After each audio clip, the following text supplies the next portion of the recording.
Eu comecei dentro de uma situação doméstica. Minha mãe era uma mulher muito sensível, muito artística, né?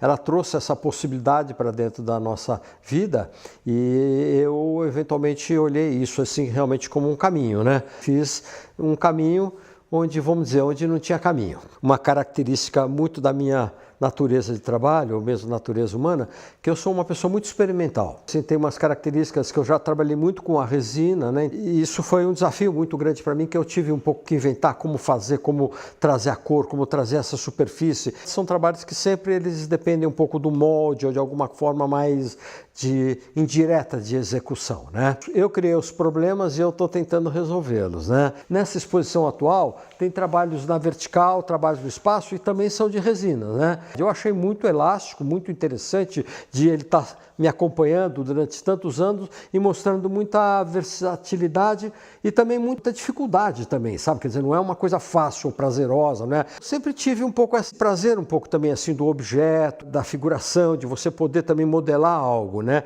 Eu estava um pouco nessa crise mais desse trabalho planar e eu peguei isopor e eu comecei a cortar o isopor. E era uma facilidade, porque eu gostava muito, porque o isopor era muito fácil de eu serrar, cortar, né, grudar um na outra, mas o isopor não seria um produto muito adequado ao mercado, né?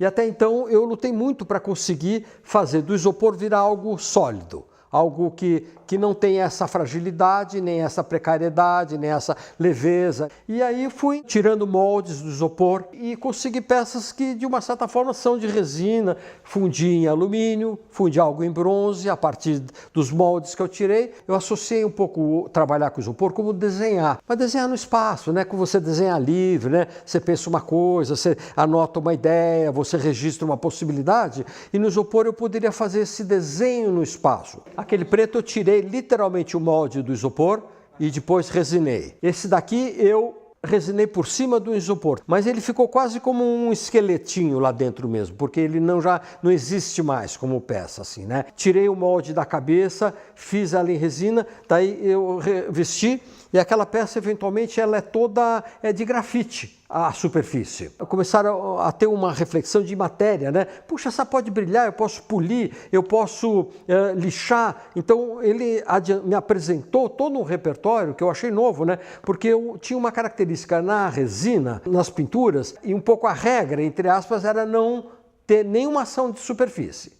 Ela estava pronta na medida que ela era moldada, né? Mas aqui a superfície passou a ser uma coisa cheia de possibilidades, né? Agora tem uma coisa daquela folha, ela foi feita em isopor. E eu cortei com uma faca quente, um facão, no meio, eu separei em duas as folhas.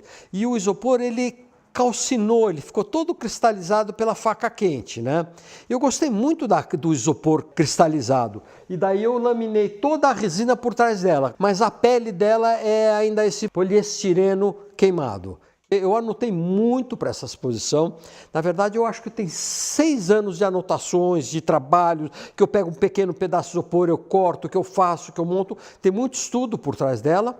E eu desenho muito no caderno e eu percebo que eu risco muito daquela coisa, eu gosto muito de caneta, né? E tem muito essa anotação da pena ainda, da caneta com tinta, e aquele um pouco é a matriz do espírito da construção gráfica dos trabalhos, né? Quer dizer, um pouco você tem ela no espaço cristalizada e tem ela um pouco assim na essência, um pouco da ideia, né? Quando eu fiz o desenho a caneta, eu desenho com caneta Pelican. E atrás da caneta tinha o pelicano com o ninho dele com os 2 filhotinhos. E daí eu acrescentei. Você tem a referência do Cobogó, você tem a referência do Construtivo, do Sérgio Camargo, e uma coisa se sobrepõe à outra pela memória, né? Se você observar a natureza, o que tem de galho, o que tem de coisa que dá um cacho, que dá um fruto, é uma coisa que a natureza ela te oferece uma imaginação, né?